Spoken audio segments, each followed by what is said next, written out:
चलिए स्टार्ट करते हैं। Chapter number 1, introduction to Indian accounting standards. So सबसे पहले तो अकाउंटिंग स्टैंडर्ड होता क्या है? So accounting standards are set of documents that lay down principles covering various aspects such as recognition, measurement, presentation, disclosure of accounting transactions in the financial statement। अच्छा, इसको चलो थोड़ा समझते क्या बोल रहे हैं। So when ever a business transaction is happening, ठीक है, कोई भी अगर बिजनेस ट्रांजेक्शन हुआ तो सबसे पहले क्वेश्चन आएगा कि क्या ये ट्रांजेक्शन को हम बुक्स ऑफ अकाउंट्स में रिकॉर्ड करें या ना करें। कंसेप्चुअल फ्रेमवर्क में हमने देखा था कि there are certain recognition criteria कि the item involve into transaction has to be one of the element of financial statement. फिर वो मटेरियल होना चाहिए। तो पहले जब क्वेश्चन आएगा कि क्या इसको रिकॉर्ड करें, क्या इसको बुक्स ऑफ अकाउंट्स में रिकग्नाइज करें या ना करें, तो अभी अकाउंटिंग स्टैंडर्ड स्पेसिफिक है, तो वो स्पेसिफिक आइटम के लिए स्पेसिफिक जो स्टैंडर्ड है वो रिकग्निशन रूल प्रोवाइड करेगा। अगर वो रिकग्निशन क्राइटेरिया फुलफिल हो गया, so we can move to next step. So for example अगर हम बात करें कि हमने एक मशीनरी खरीदा।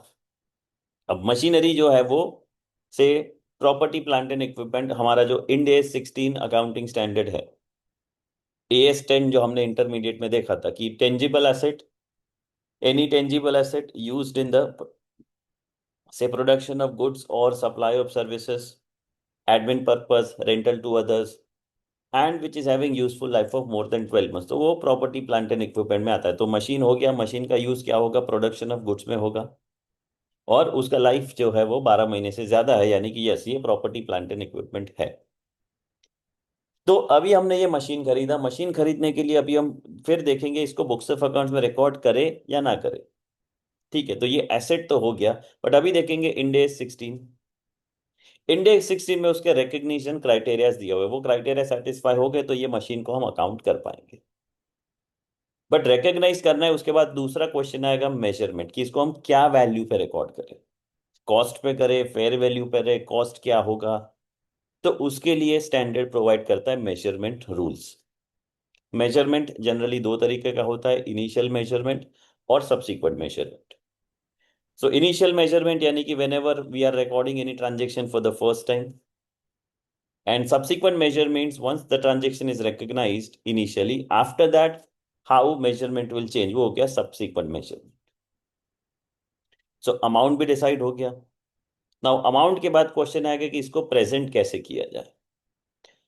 so whether it will be part of my statement of profit or loss, or whether it is statement of financial position यानी कि बैलेंस शीट, क्या इसका सेपरेट प्रेजेंटेशन करना है या नहीं करना है, क्या करंट होगा, नॉन करंट होगा, प्रॉफिट लॉस में जाएगा या ओसीआई में जाएगा। तो वो मेजरमेंट क्राइटेरिया भी स्टैंडर्ड प्रोवाइड करता है। और लास्ट में आता है डिस्क्लोजर। सो प्रेजेंटेशन हो गया, फिर उसके बाद क्या हमें कुछ एडिशनल इंफॉर्मेशन देना है for this particular transaction, so that user can understand the transaction into an effective way. तो ये हो गए चार प्रिंसिपल। तो आप कोई भी अकाउंटिंग स्टैंडर्ड ले लो, be it Ind AS, AS, US GAAP, FRS, दुनिया की कोई भी अकाउंटिंग स्टैंडर्ड ले लो, वो हमेशा चार चीजों के बारे में हमें गाइडेंस प्रोवाइड करते हैं। नंबर 1 रिकग्निशन, मेजरमेंट, प्रेजेंटेशन और डिस्क्लोजर। सो कौन बनाता है ये? So Accounting Standard Board of ICAI has been involved in the formulation of accounting standards and standard setting process of the country. So हमारे इंडिया में इंडेस develop करने का काम जो है वो आईसीआई करता है। आईसीआई का अकाउंटिंग स्टैंडर्ड बोर्ड है। ICAI has also issued accounting standards which are applicable to the entities other than companies, and they are aligned with the accounting standards notified by MCA with certain differences. So apart from ये जो Indian accounting standards है, वो normally applicable होते हैं listed entities को, corporates को, companies को। सो other than companies को क्या स्टैंडर्ड्स एप्लीकेबल होंगे, तो वो भी कौन करता है, वो भी that is done by the ICI only. तो ये स्टैंडर्ड बनता कैसे, स्टैंडर्ड सेट कैसे होता है, तो उसका प्रोसेस है कि accounting standard board issues a discussion paper for public comments. So जैसे ही फॉर एग्जांपल कोई एक इशू आया कि लेट्स से फॉर एग्जांपल कि अभी अभी जैसे आप देखो तो crypto currencies they are digital tokens. अब डिजिटल टोकन का अकाउंटिंग कैसे करें, उसके लिए अभी एज ऑफ नाउ कोई स्पेसिफिक अकाउंटिंग स्टैंडर्ड अवेलेबल नहीं है। तो ए अकाउंटिंग स्टैंडर्ड बोर्ड क्या करेगा, एक डिस्कशन पेपर करेगा कि जो जिसमें जितने भी लोग से लेट्स से हु आर से इन्वेस्टेड इनटू क्रिप्टो करेंसी और दोस हु हैव से doing transaction into crypto currency और से दी से प्रोफेसर्स क्वालिफाइड पीपल, वो डिस्कशन करेंगे, अपने अपने कमेंट्स देंगे। फिर वो पब्लिक कमेंट के बाद एक ड्राफ्ट स्टैंडर्ड तैयार किया जाएगा कि चलो कि हमारा अकाउंटिंग स्टैंडर्ड बोलेगा this is what we believe, this is how this crypto currency should be accounted for, you also provide your comments. तो उसमें सारे इंडस्ट्री एक्सपर्ट्स आ गए, क्वालिफाइड से चार्टर्ड अकाउंटेंट्स आ गए, हमारे टैक्स डिपार्टमेंट आ गया, सीबीडीटी से, फिर indirect tax department, ministry of finance, so सब everybody will provide their own comments. After that वो सबको समराइज करके एक ड्राफ्ट स्टैंडर्ड बना जाएगा और फिर वही ड्राफ्ट स्टैंडर्ड वापस इशू किया जाएगा पब्लिक कमेंट्स के लिए।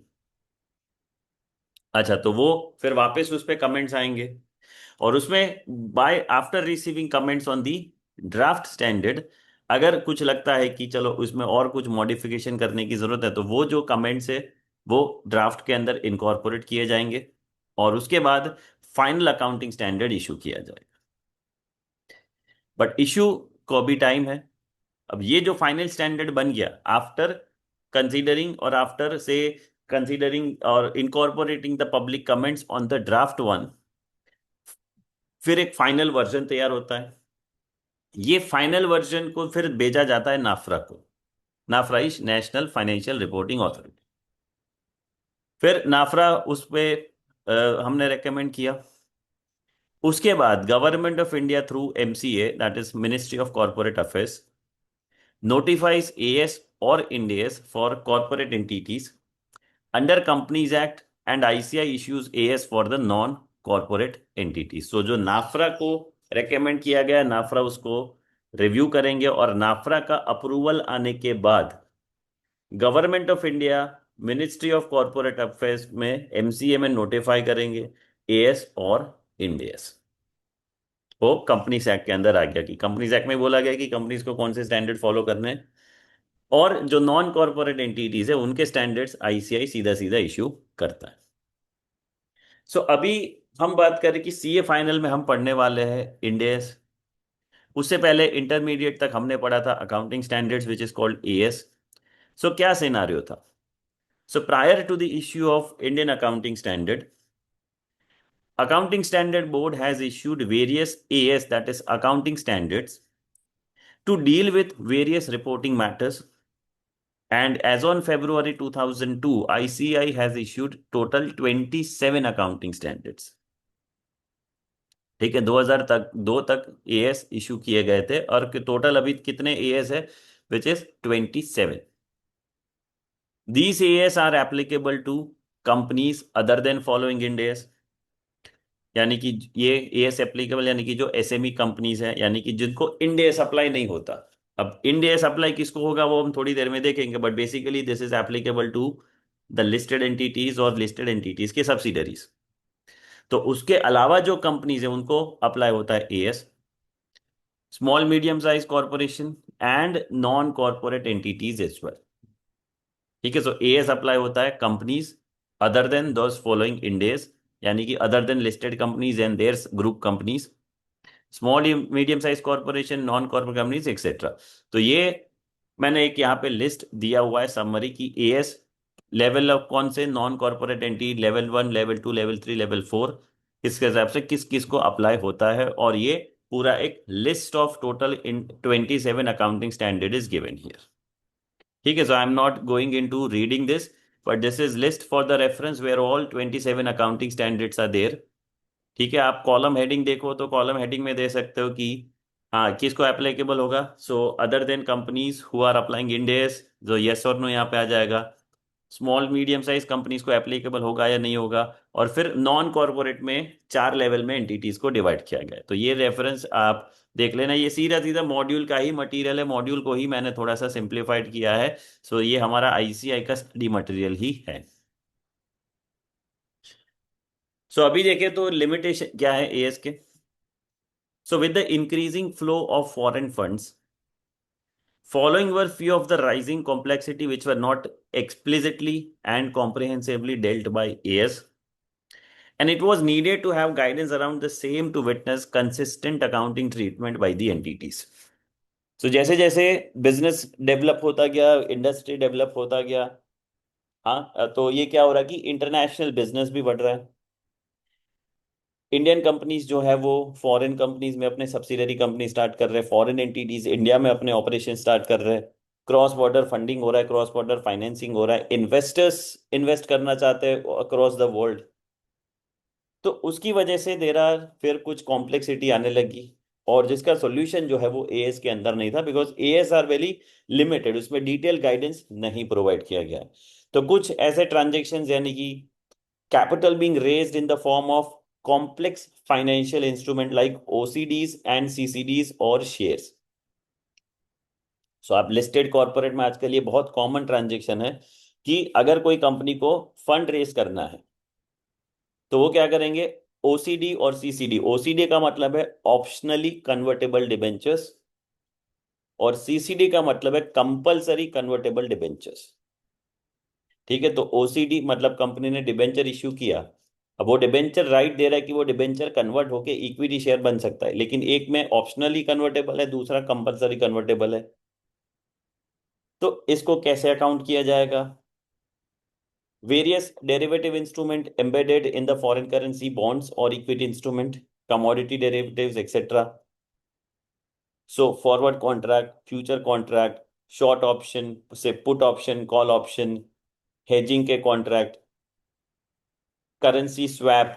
तो ये सारे डेरिवेटिव इंस्ट्रूमेंट है। अब ये डेरिवेटिव इंस्ट्रूमेंट का अकाउंटिंग कैसे करना है उसके लिए भी एएस में कोई स्पेसिफिक गाइडेंस नहीं है। Group restructuring, business acquisition, merger, demerger, slump sale etcetera, complex revenue arrangements and business model with involve innovating emerging digital economy. So revenue, अलग अलग तरीके के revenue arrangement. So again AS9 was very much limited कि revenue कब record करना है, बोले जब आपका इनकम ड्यू हो चुका आपको रिकॉर्ड करना है। नहीं, but there is different complex real estate transaction. आप देखो, सो एक बिल्डिंग बन रहा है, बिल्डिंग बनने में 3 साल लग रहा है, क्या 3 साल में थोड़ा थोड़ा करके पेमेंट आ रहे, तो क्या उसको कैसे रिकॉर्ड करना, नहीं करना? तो ये कुछ अरेंजमेंट्स है। कॉम्प्लेक्स ट्रांजेक्शन्स आ रहे हैं, जैसे फॉर एग्जांपल कि आप लेट्स से आपको ये इक्विपमेंट खरीद रहे हो, इक्विपमेंट के साथ आपको उसका सर्विस कॉन्ट्रैक्ट भी मिल रहा है, तो वो जो इक्विपमेंट सेलर है और जो सर्विस प्रोवाइड करे दोनों का रेवेन्यू कैसे रिकॉग्नाइज करे। Diverse stock based compensation with innovative remuneration model for C suite. So stock based compensation यानी कि अगेन, अब देखो कि बड़े बड़े जो कंपनीज होते हैं उसमें जो टॉप मैनेजमेंट के एम्प्लॉयज होते हैं उनका सैलरी पैकेज बड़ा हाई होता है, बट वो पूरा का पूरा सैलरी जो है वो कैश पेमेंट नहीं होता, उसके अंदर दिया जाता है ESOP, equity stock option plan. यानी कि उसमें कंडीशन होता है कि अगर कोई एम्प्लॉई से for a specified period of time 3 years और 5 इयर्स अगर कंपनी के साथ रहेंगे तो उनको पहले दिया जाता है ऑप्शन, वो ऑप्शन को एक्सरसाइज करेंगे तो उनको कंपनी के शेयर्स जो है वो प्री डिटरमाइंड प्राइस पे मिलेंगे, यानी कि ऑफकोर्स जो मार्केट वैल्यू होगा उससे कम प्राइस में वो कंपनी के शेयर खरीद सकते हैं। तो बट ये उनको मिला क्या कैसे कि भाई उनको 5 साल कंपनी को सर्विस प्रोवाइड करना है। तो ये हो गया है इस शेयर बेस्ड ट्रांजेक्शन। सो इसका अकाउंटिंग कैसे करें? Complex tax provisions and impact of the same on determining current tax and deferred tax, different ways to provide shareholders return and various model of shareholders investment in kind in the event of group reorganization। तो share holder को क्या अलग अलग तरीके से return दिया जा सकता है, सिर्फ डिविडेंड एक नहीं, डिविडेंड के अलावा कैसे करेंगे, कुछ अगर अदर देन कैश पेमेंट किया गया तो कैसे, हाउ टू डील विद। तो ये सारे जो कॉम्प्लेक्स ट्रांजेक्शन्स थे दैट अगेन, सो एएस जो थे अकाउंटिंग स्टैंडर्ड हमारे जो बनाए गए थे वो काफी लिमिटेड गाइडेंस के साथ आ रहे थे। तो फिर उसके बाद अभी एक गाइडेंस की जरूरत पड़ी कि ये सारे कॉम्प्लेक्स ट्रांजेक्शन को हम कैसे ट्रीट करें। तो फिर आया कि भाई चलो ग्लोबल प्रैक्टिस क्या फॉलो हो रहा है। सो ग्लोबल प्रैक्टिस में देखें तो पहले तो ग्लोबल स्टैंडर्ड स्टार्ट कहाँ से हुए। So in 1973 international accounting standard committee was formed. नाम क्या था? IASC, international accounting standard committee. ये क्या करता था? So the standard setting board of IASC was known as IASC board. तो ये जो बोर्ड था, इंटरनेशनल अकाउंटिंग स्टैंडर्ड कमिटी, उनके यहाँ पे एक बोर्ड था, वो काम करता था क्या कि वो स्टैंडर्ड बनाता था, international standards. So IASC board has promoted various standards and conceptual framework. तो काफी सारे उन्होंने स्टैंडर्ड भी इशू किए और उसके साथ साथ फ्रेमवर्क भी बनाया। फ्रेमवर्क यानी हमने जो ऑलरेडी, फ्रेमवर्क यानी कि जो थ्योरेटिकल प्रिंसिपल्स होते हैं for any standard. So framework वाले चैप्टर में आप देखोगे जहां पे हम बोलेंगे चैप्टर 2 जो हमारा है कि फ्रेमवर्क क्या होता है। So framework are the theoretical principle base, यानी कि जो जो हमारा भगवत गीता है। सो फॉर एग्जाम्पल अभी जैसे हम, आप जानते हो कि बैलेंस शीट में आपने अलग अलग एसेट देखे थे, tangible asset, intangible asset, financial asset, non financial asset. तो हर एक टाइप के एसेट के लिए हमारे पास स्पेसिफिक अकाउंटिंग स्टैंडर्ड है। बट एसेट क्या होता है? वो तो एसेट हो गया एकदम बेस, वो सब में कॉमन होगा। फिर अपने अपने कैरेक्टरिस्टिक्स के हिसाब से उसका अलग अलग अकाउंटिंग होगा, but asset is a common thing, वो होता है कंसेप्चुअल फ्रेमवर्क। सो 1 जुलाई 2000 में इंटरनेशनल अकाउंटिंग स्टैंडर्ड बोर्ड को फॉर्म किया गया। ठीक है। सो पहले IASC कमिटी स्टार्ट हुआ, उसके अंदर एक बोर्ड काम कर रहा था। वो उन्होंने काफी सारे फ्रेमवर्क और कुछ स्टैंडर्ड इशू किए। 2000 से नया बोर्ड स्टार्ट हुआ, that is called international accounting standard board. So it was decided that point of time that IASB would operate under the new International Accounting Standard Committee Foundation. Now it is known as IFRS Foundation. So उस time पे again कि भाई नाम जैसो कैसे change हुआ, पहले IAS international accounting standard committee था, फिर 2000 से स्टार्ट हुआ इंटरनेशनल अकाउंटिंग स्टैंडर्ड बोर्ड। और वो किसके अंडर में काम करेगा? सो बोले international accounting standard committee foundation के अंदर में काम करेगा। और उसका नाम आज चेंज होके हो गया IFRS foundation. IFRS stands for international financial reporting standards. So nearly after 25 years of its operations, ISC felt a need to change its structure in order to effectively converge national accounting standards to lead one set of global accounting standards.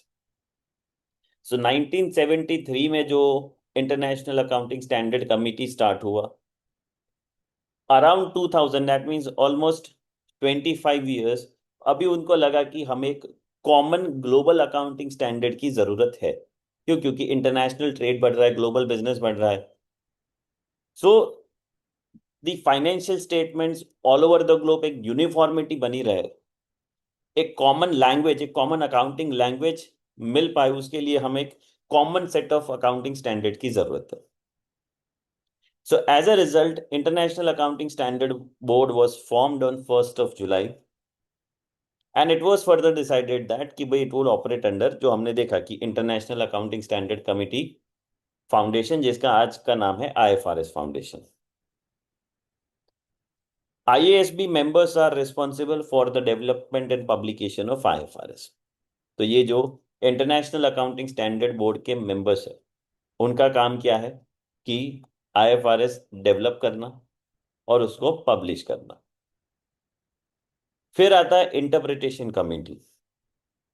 So the interpretation committee assists the International Accounting Standard Board in improving the financial reporting through timely assessment, discussion, and resolution of the financial reporting issues identified by the with IFRS framework.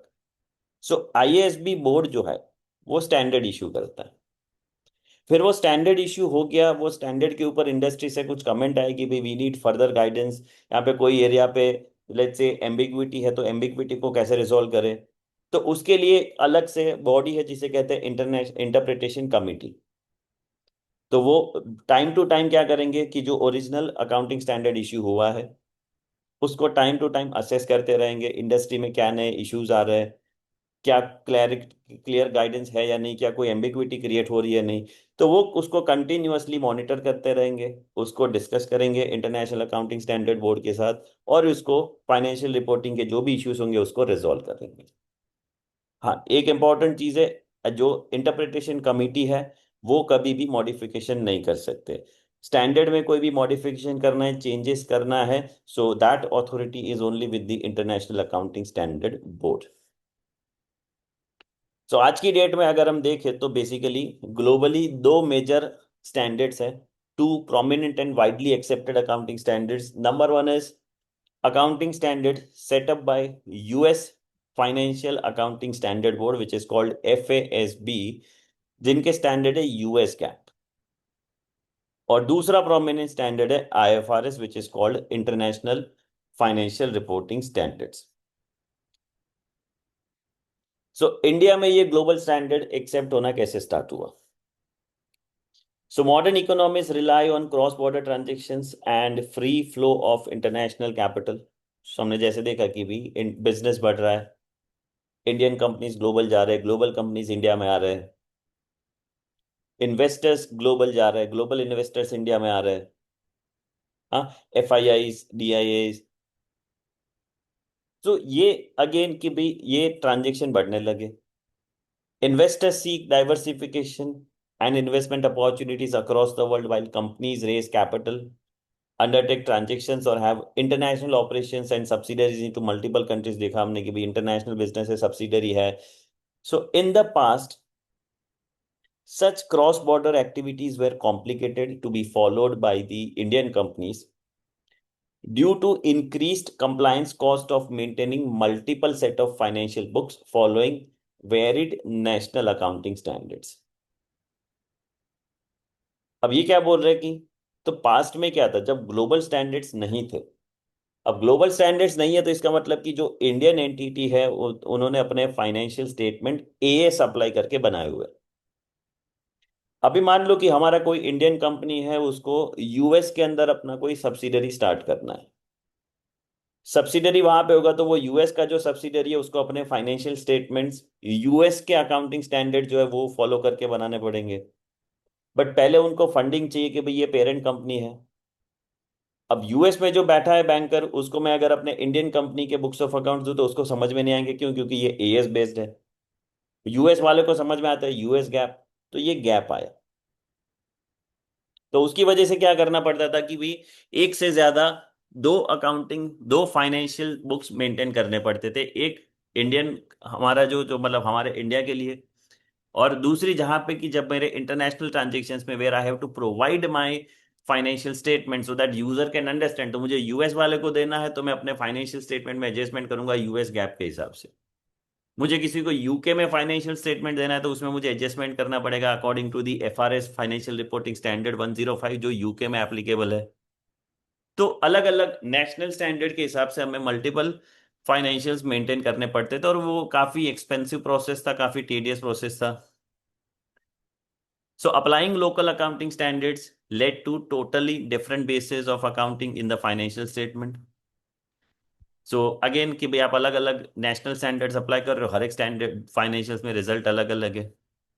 So with the emerging need to move AS to a comparable global standard, तो फिर जरूरत आई कि भाई जो हमारे local standard है उसको हम ग्लोबल स्टैंडर्ड के हिसाब से अपडेट करें।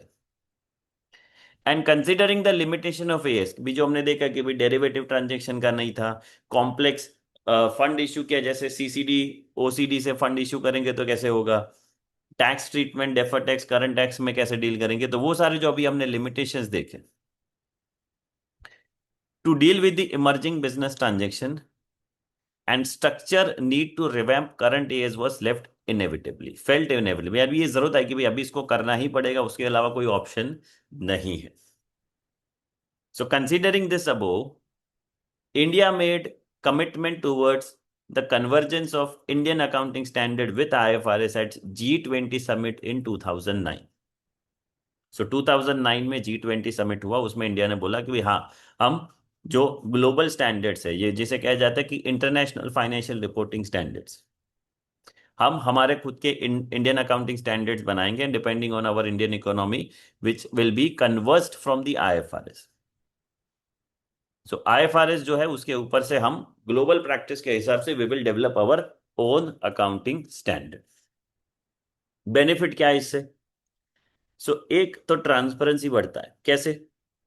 Bye enhancing the international comparability and quality of financial information, enabling investors and other market participants to make informed economic decisions। अब ग्लोबल प्रैक्टिस पे हो रहा है, यानी कि मैं यूएस के कोई कंपनी के फाइनेंशियल स्टेटमेंट देखूं, यूके का देखूं, सिंगापुर का देखूं, इंडिया का देखूं, सब में सेम अकाउंटिंग पॉलिसीज अप्लाई किए गए, तो मेरे लिए कंपैरिजन इजी हो जाएगा कि किसका परफॉर्मेंस अच्छा है, किसका पोजीशन अच्छा है। तो उसकी वजह से क्या होगा कि जो इन्वेस्टर्स होंगे, दूसरे मार्केट पार्टिसिपेंट्स होंगे, वो अपने डिसीजन जो है वो इफेक्टिवली ले पाएंगे। Bring accountability by reducing the information gap between the providers of capital and the people to whom they have interested their money. Providers of capital यानी कि इन्वेस्टर्स हो गए, बैंक्स हो गए वगैरह, और वो पैसा किसको दे रहे? मतलब कंपनी कंपनी को, मतलब डायरेक्टर्स के भरोसे पैसा दे रहे। अकाउंटेबिलिटी क्या हो गया? अकाउंटेबिलिटी बढ़ेगी किसकी? कंपनीज की। क्यों? क्योंकि गैप कम होगा। अब इंडिया में मैं बैठा हूं, मेरा कंपनी है, मैं कोई यूएस इन्वेस्टर से पैसा ला रहा हूं, लेकिन जितना मेरा ट्रांसपेरेंसी बढ़ेगा कि भाई हाँ, वो फाइनेंशियल स्टेटमेंट को जितना अच्छे से समझेंगे, उतना दोनों का अकाउंटेबिलिटी बढ़ेगा।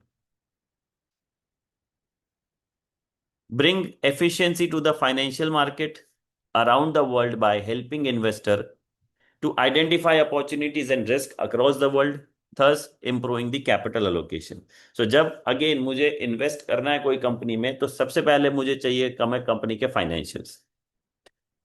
अगर global, all over the globe सारे कंपनीज एक सिमिलर अकाउंटिंग पॉलिसी फॉलो कर रहे हैं, तो हमारे पास अपॉर्चुनिटीज ज्यादा है, because we can interpret analyse more number of companies and accordingly plan our investment decisions. तो ये जो आईएफआरएस थे, ग्लोबल अकाउंटिंग स्टैंडर्ड्स, फिर नेशनल स्टैंडर्ड्स हमने, मतलब अलग अलग कंट्रीज ने उसको एक्सेप्ट कैसे किया, मतलब कैसे अपने कंट्रीज में उसको अप्लाई किया। तो उसके दो तरीके, एक था कन्वर्जेंस, दूसरा था अडॉप्शन। अडॉप्शन क्या है कि countries applying IFRS would be implementing IFRS in the same manner as issued by IASB and would be 100% compliant with guidelines issued by IASB। Countries like Canada, Bahrain, Cambodia, etc., they have adopted IFRS। यानी कि adopted यानी कि आपने अपने standard नहीं बनाए, बोले जो global standard international accounting standard board ने बनाया है, हम उसको एज इट इज 100% अप्लाई करेंगे अपने फाइनेंशियल स्टेटमेंट के अंदर। उसे कहते हैं अडॉप्शन। दूसरा होता है convergence. National accounting standard settler would work with IASB to develop high quality accounting standards over the time। National accounting standard setter यानी कि इंडिया में बात करें तो आईसीएआई। आईसीएआई क्या करेगा? वो इंटरनेशनल अकाउंटिंग स्टैंडर्ड बोर्ड के साथ काम करेगा। किसके लिए? कि भाई हमें हमारे लिए एक क्वालिटी अकाउंटिंग स्टैंडर्ड बनाना है। तो इसे कहते हैं कि national accounting standard setter is said to have converged with IFRS if it had adopted IFRS with some exception and work with IASB towards those exceptions to reach out a point wherein there are no difference left। तो यानी कि हमने as it is जो IFRS को apply नहीं किया, but हमने considering our economic environment we developed our own standard. But again उसका बेस क्या है? IFRS के ऊपर से, बट कुछ एक्सेप्शन है, यानी कि 19-20 का फर्क IFRS और इंडियन अकाउंटिंग स्टैंडर्ड में है, जो इसे कहते हैं IFRS कन्वर्ट स्टैंडर्ड। इंडेस जो हम पढ़ने वाले वो है IFRS convert standard. Countries like India, China, Hong Kong, they have कन्वर्ज्ड with the IFRS। तो प्रोसेस क्या रहता है स्टैंडर्ड डेवलप करने का इंडियन अकाउंटिंग स्टैंडर्ड में? Accounting standards in India are formulated by accounting standard board of ICI, जो हमने देखा। Central government prescribes the standard of accounting और any addendum thereto as recommended by ICI in consultation with and after examination of the recommendation made by the NAFRA। तो standard बनाएगा कौन? ICI. Standard को prescribe कौन करेगा, issue कौन करेगा? वो अथॉरिटी आईसीआई के पास नहीं है कि ये स्टैंडर्ड फॉलो करना है, वो अथॉरिटी है सेंट्रल गवर्नमेंट के पास, government of India. But government of India क्या करेंगे? अच्छा, वो पहले जब आईसीआई ने स्टैंडर्ड बना लिया तो फिर वो जाएगा नाफरा के इवैल्यूएशन के लिए। नाफरा उसको एग्जामिन करेंगे, अपने कुछ रिकमेंडेशन होंगे तो वो प्रोवाइड करेंगे, और after that government of India will issue the standard. Notification कैसे होता है? सो ministry of corporate affairs, that is MCA, notifies the standards under companies act by publishing them into Gazette of India. Notified standards are authoritative under Indian law. तो जो MCA के द्वारा gazette notification में issue किए गए वही हमारे authoritative standards है by as per the Indian law. So it may be noted that IFRS are being issued or revised by IASB from time to time. तो इंटरनेशनल अकाउंटिंग स्टैंडर्ड जो है वो रेगुलर बेसिस पे नए issue भी होते हैं, एग्जिस्टिंग स्टैंडर्ड में कंटिन्यूअस बेसिस पे अपडेशन भी आता है. So as a part of convergence with IFRS, उसके साथ साथ जैसे अगर कोई आईएफआरएस में रिवीजन आया तो उसके साथ साथ इंडियन अकाउंटिंग स्टैंडर्ड में भी रिवीजन करना पड़ेगा corresponding to the IFRS.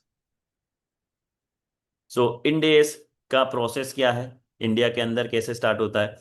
So basically consideration of preliminary draft prepared.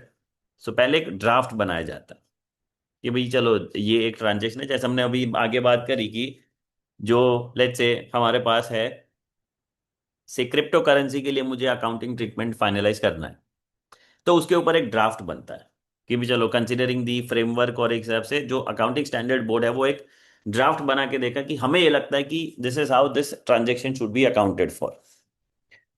फिर वो जो ड्राफ्ट है वो सर्कुलेट किया जाएगा council members of ICAI and specified bodies like MCA, SEBI, C and AG, CBDT etcetera. ये बोला था कि पब्लिक कमेंट्स, तो आईसीआई के जो काउंसिल मेंबर्स होंगे वो उसको रिव्यू करेंगे, एमसी को दिया जाएगा उनके व्यू पॉइंट के लिए, सेबी को दिया जाएगा, C and AG, controller and auditor general of India, central board of direct taxes etcetera. फिर meeting with representatives of specified outside bodies as ascertain their views on draft Indies. तो ये बॉडीज के साथ पहले हम इसको सर्कुलेट करेंगे, फिर उनके रिप्रेजेंटेटिव्स के साथ मीटिंग होगा कि भाई आपका क्या मानना है कि ये जो हमने ड्राफ्ट बना के दिया है, what are your comments on the same, what are your inputs on the same. Then next step is finalisation of exposure draft of Ind AS and is issuance for the inviting public comments. तो ये process होने के बाद एक draft तैयार होता है, draft के ऊपर फिर पब्लिक कमेंट्स आते हैं. तो पब्लिक कमेंट्स में कौन होंगे? अब जैसे रिसर्च स्कॉलर्स हो गए, इंडस्ट्री यूजर्स हो गए, चार्टर्ड अकाउंटेंट्स हो गए जो प्रैक्टिसिंग कर रहे हैं, तो वो रिव्यू करेंगे ऑफकोर्स, क्योंकि वो डे टू डे लाइफ में ऐसे अगर कोई ट्रांजेक्शन डील कर रहे तो वो अपने इनपुट्स देंगे, तो उसके ऊपर पब्लिक कमेंट्स आएगा. वो कमेंट्स कंसीडर करने के बाद a revision of the exposure draft is issued. Finalization of Ind AS by ASB for submission to the Council of ICI for the consideration and approval of the issuance. तो पहले जो comments आए comment के हिसाब से फिर comment को consider करने के बाद एक और वर्जन तैयार किया जाएगा इंड एस का. फिर वो इंड एस भेजा जाएगा काउंसिल को, आईसीआई काउंसिल मेंबर्स जिसके पास ऑथोरिटी है उसको अप्रूव करे. So consideration of the final draft of proposed Ind AS by the Council of ICI, it found necessary modification of the draft in the consultation with ASB. जब council इसको review करेंगे, council review करेंगे, उनके कुछ inputs होंगे तो वो ये जो अकाउंटिंग स्टैंडर्ड बोर्ड से उनसे डिस्कस करेंगे, और उसमें अगर लगता है कि कुछ मॉडिफिकेशन करने की ज़रूरत है तो वो एएसबी को कंसल्ट करके वो मॉडिफिकेशन उसके अंदर एंटर किए जाएंगे. तो काउंसिल मेंबर्स का भी जो मॉडिफिकेशन है, उनके जो व्यू पॉइंट्स है, वो सारी चीजें कंसीडर करने के बाद जो फाइनल ड्राफ्ट बनेगा वो सबमिट किया जाता है नाफरा को, which is national financial reporting authority, कि भाई आप अपने रिकमेंडेशन प्रोवाइड करो. NFRA will review this, provides inputs if any to ICAI before finalising. So NFRA review करेंगे, नाफरा अपने क्या करेंगे, अपने इनपुट्स प्रोवाइड करेंगे, रिकमेंडेशन प्रोवाइड करेंगे. अगर कोई रिकमेंडेशन नहीं है तो वो ओके करेंगे, रिकमेंडेशन हो गया तो वो डिटेल प्रोवाइड करेंगे.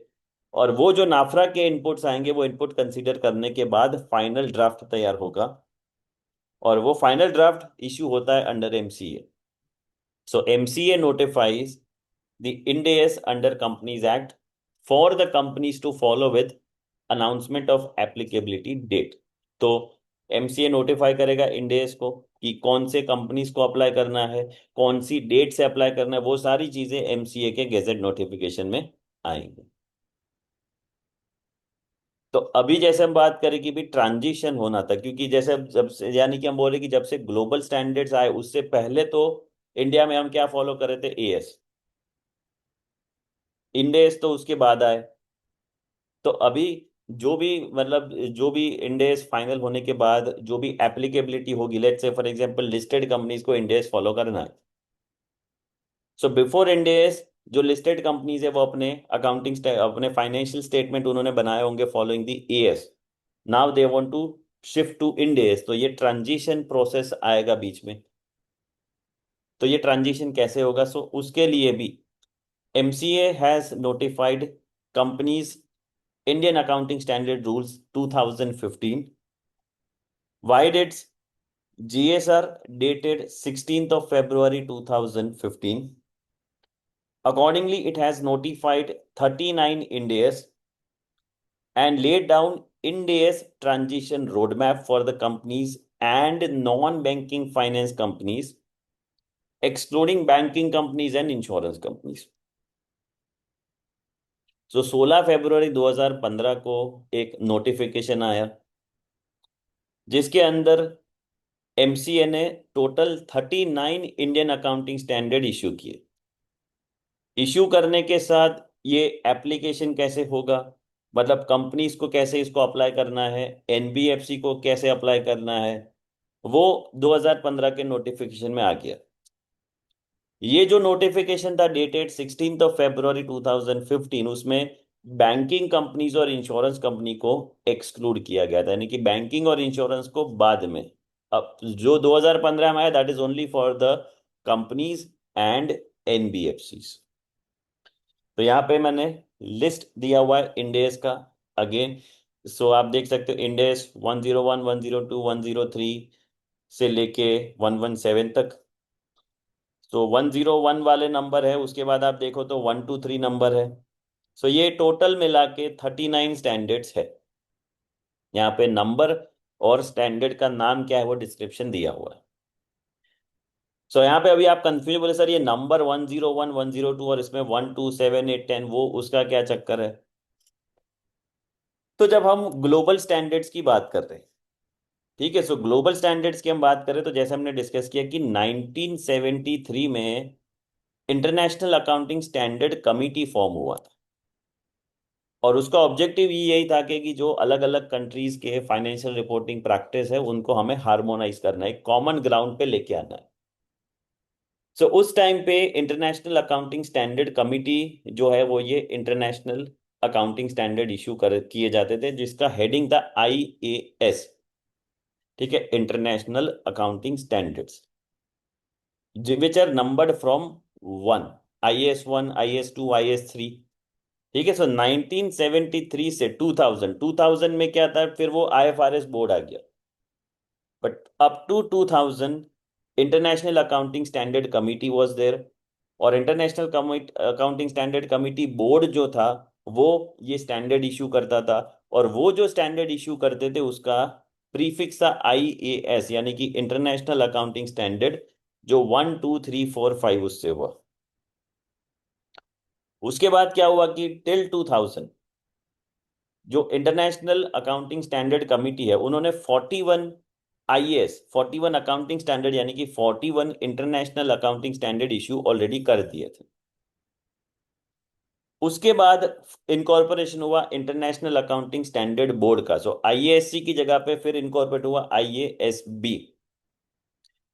तो उसके बाद जो स्टैंडर्ड इशू होना स्टार्ट हुए, ठीक है, जो 2000 के बाद जो नए ग्लोबल स्टैंडर्ड इशू हुए उसका नाम रखा गया IFRS, which is called international financial reporting standards. तो उसके नंबर दिए गए IFRS 1, 2, 3, 4 एक्सेट्रा. अभी हमने तो स्टार्ट किया 2009 से कन्वर्जेंस करना.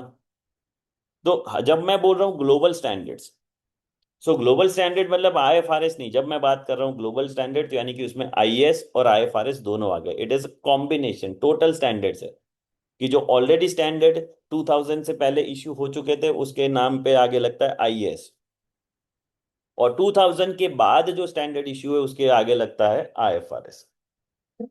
तो यही ग्लोबल स्टैंडर्ड को हमने कन्वर्ज किया इनटू इंडेस। तो जो स्टैंडर्ड्स थे आईएएस के नाम से, आईएएस 1 2 3, ये वाले आईएएस है, preparation of financial statement IAS, inventories ये हो गया। तो ये को यहाँ पे मेक और इंडेस वन, ये तो इंडेस है 101 के हिसाब से, बट ये जो 1 2 3 है वो था IAS 1 presentation of financial statement, IAS 2 inventories, IAS 7 statement of cash flow. तो जो इंटरनेशनल अकाउंटिंग स्टैंडर्ड थे उनको कन्वर्ट करके जो इंडेस बना गया उसका नंबर दिया गया 1 2 7 8 9 10। और जो ऊपर मुझे दिख रहा है 101 102, वो आईएफआरएस स्टैंडर्ड से जिसको हमने कन्वर्ट किया, यानी कि जो स्टैंडर्ड 2000 के बाद इश्यू किए किसने, इंटरनेशनल अकाउंटिंग स्टैंडर्ड बोर्ड ने। सो वो नंबर दिया था IFRS 1। So IFRS 1 says that first time adoption of Indian accounting standard, और let's say first time adoption of IFRS standard. IFRS 2 talks about share based payment, IFRS 3 talks about business combination। तो ये जो IFRS है उसके लिए हमने index बनाया 101 102 103। ठीक है, तो आईएएस का हो गया 1 2 3, और आईएफआरएस का हो गया 101 102 and so on. This is how Indian accounting standards are numbered. उसके अलावा IFRS interpretation committee, it is the interpretive body of International Accounting Standard Board. The main work is to address application issues and suggest official IFRS interpretation, which were eventually approved by the ISAB। तो आगे जैसे हमने discuss किया कि international accounting standard board ने कोई standard जो है वो इशू कर दिया, अब उसमें एप्लीकेशन गाइडेंस में कुछ कमी है या फिर कुछ एम्बिग्विटी आ रही है, कुछ कंफ्यूजन है जिसमें फर्दर इश्यू आ रहा है इंडस्ट्री को अप्लाई करने में, तो वो सारी चीजें जो हमने बोला था कि ऑनगोइंग बेसिस पे जो रिव्यू करते रहते हैं वो होता है आईएफआरएस इंटरप्रिटेशन कमेटी। तो वो ये सजेशन करेंगे लेकिन अल्टीमेटली अप्रूवल होगा अकाउंटिंग स्टैंडर्ड बोर्ड का। तो ये जो इंटरप्रिटेशन गाइडेंस है उसे क्या बोला जाता है कि दिस इंटरप्रिटेशंस आर टाइटल्ड। अब जैसे फॉर एग्जांपल कोई एक ऑलरेडी स्टैंडर्ड है उसमें एप्लीकेशन गाइडेंस की कमी है, तो उसको एप्लीकेशन गाइडेंस के लिए एक इंटरप्रिटेशन नोट एक्स्ट्रा से हम क्या बोल सकते हैं, नोटिफिकेशन या गाइडेंस नोट जैसे हम बोलते हैं, तो उसे कहते हैं आईएफआरएस इंटरप्रिटेशन, जिसका नंबरिंग होता है IFRIC, यानी कि इंटरनेशनल फाइनेंशियल रिपोर्टिंग स्टैंडर्ड से IFRS इंटरप्रिटेशन कमिटी, और उसका नंबरिंग है IFRIC 1 2। Interpretations issued before 2003 were titled at SIC। तो ये भी जैसे बोला कि जब हम 1973 से जब इंटरनेशनल अकाउंटिंग स्टैंडर्ड कमिटी था तो उस टाइम पे भी ऐसा इंटरप्रिटेशन कमिटी काम करता था। तो उन्होंने जो इंटरप्रिटेशन इश्यू किए उसके नंबर के आगे आता था SIC।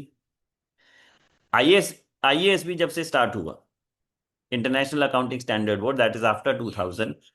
सो उनके अंदर जो इंटरप्रिटेशन कमिटी था उन्होंने जो इंटरप्रिटेशन इशू किए गए उसके नंबर होते थे IFRIC से, और वो दोनों आज की डेट में एप्लीकेबल होते हैं। तो ये जो IFRIC और SIC है वो इंडियन अकाउंटिंग स्टैंडर्ड में क्या बोलते हैं उसको, तो इंडियन अकाउंटिंग स्टैंडर्ड में उसके पीछे दिया हुआ है अपेंडिक्स। तो आप कोई भी बेयर अकाउंटिंग स्टैंडर्ड देखो तो आपको पहले स्टैंडर्ड का टेक्स्ट दिखेगा और उसके पीछे दिया है अपेंडिक्स यानी कि एडिशनल इंफॉर्मेशन जिसमें ये इंटरप्रिटेशन गाइडेंस दिया गया है। Total reporting standards as on 1 November 2024 under IFRS are 41। तो ठीक है, तो 2024 तक टोटल 41 IFRS थे। उसके बाद IFRS 18 और IFRS 19 have been issued which will be required by 1st of January 2027। ठीक है, तो दो नए स्टैंडर्ड इशू किए गए हैं। IFRS 18 जो है वो जो यहाँ पे हमें दिख रहा है IS 1, ठीक है, ये हमने बोला इंड AS 1 है, प्रेजेंटेशन ऑफ फाइनेंशियल स्टेटमेंट, जिसके लिए इंटरनेशनल स्टैंडर्ड है IS 1 presentation of financial statement. तो ये IS 1 की जगह पे रिप्लेस हो जाएगा IFRS 18। और IFRS 19 एक कंसोलिडेशन रिलेटेड स्टैंडर्ड है, जो भी नया जो एप्लीकेबल होने वाला है 1 जनवरी 2027 से। Total reporting standards issued and effective in India under Ind AS are 39। So India में अभी तक 39 स्टैंडर्ड इश्यू हुए हैं। इंटरनेशनल स्टैंडर्ड जो है वो 41 है। तो दो कौन से नहीं है? So IS 26 accounting and reporting by retirement benefit plan has not been notified in India as Ind AS। Retirement benefit plan यानी कि ये पेंशन कंपनी की बात कर रहे हैं। तो पेंशन कंपनी अकाउंटिंग कैसे करेंगे? उसके लिए इंटरनेशनल अकाउंटिंग स्टैंडर्ड 26 है। उसके लिए एज ऑफ नाउ कोई इंडेस इंडिया में नोटिफाइड नहीं हुआ है। फिर दूसरा स्टैंडर्ड है IS 39, which contains only part relating to hedge accounting, which is still valid globally as a continuation of this part is permitted globally। तो हेजिंग के ट्रांजेक्शन को कैसे अकाउंट करना है वो IS 39 में है, ग्लोबली उसको कंटिन्यू किया जाए। बट इंडिया के अंदर जो IFRS 9 है हेज अकाउंटिंग, यानी कि वो IFRS 9 बात करता है फाइनेंशियल इंस्ट्रूमेंट की, और हमने अपना स्टैंडर्ड IFRS 9 के हिसाब से ही बनाया है Ind AS 109 which is talking about financial instrument.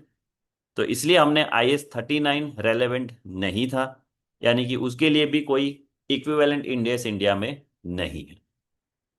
ठीक है, सो टोटल ग्लोबल स्टैंडर्ड है 41, इंडेक्स है 39, जिसमें एक हो गया IS 26 और IS 39, जिसके लिए कोई कॉरस्पॉन्डिंग स्टैंडर्ड इंडिया में नहीं है। टोटल गाइडेंस नोट कितने हैं, यानी कि टोटल इंटरप्रिटेशंस कितने हैं? सो टोटल इंटरप्रिटेशन SIC और IFRIC को मिला के है 20। Total interpretation included under Ind AS are approximately 18। तो यहां पर भी दो कम है। उसमें क्या है? IFRIC 2 members share into cooperative entities and similar instrument, and दूसरा है SIC 7 introduction of euro are neither included other Ind AS not notified. तो ये कोऑपरेटिव सोसाइटी में मेंबर का कोई शेयर होगा तो उसका एप्लीकेशन गाइडेंस क्या है, या फिर यूरो को introduction of euro as a से करेंसी, यूरो इंट्रोड्यूस हुआ तो यूरो के बाद यूरोपियन यूनियन में क्या चेंजेस आए थे, तो उसके लिए हमारे यहाँ पे जरूरत है नहीं। तो इंडेस उसका कोई भी से अपेंडिक्स में नोटिफाइड नहीं है। Appendix C to Ind AS 103 was developed and additionally included in India, for which no corresponding IFRS or SIC is available। तो यहाँ पे अगेन एक और चीज कि हमने जैसे बोला कि नॉर्मल अपेंडिक्स होता है, अब यहाँ पे अपेंडिक्स जो होगा वो IFRS और SIC होगा, लेकिन एक अपेंडिक्स ऐसा है which is called appendix C, जो बिजनेस कॉम्बिनेशन के ऊपर बात करता है। वो हमने Ind AS फ्रेमवर्क में डेवलप किया है, जिसका कोई IFRS का हमें रेफरेंस मिलेगा नहीं। तो यहां तक हम अभी डिस्कस करते हैं। बाकी वाला जो आगे का पार्ट है वो हम नेक्स्ट क्लास में डिस्कस करेंगे, इसको कंटिन्यू करेंगे।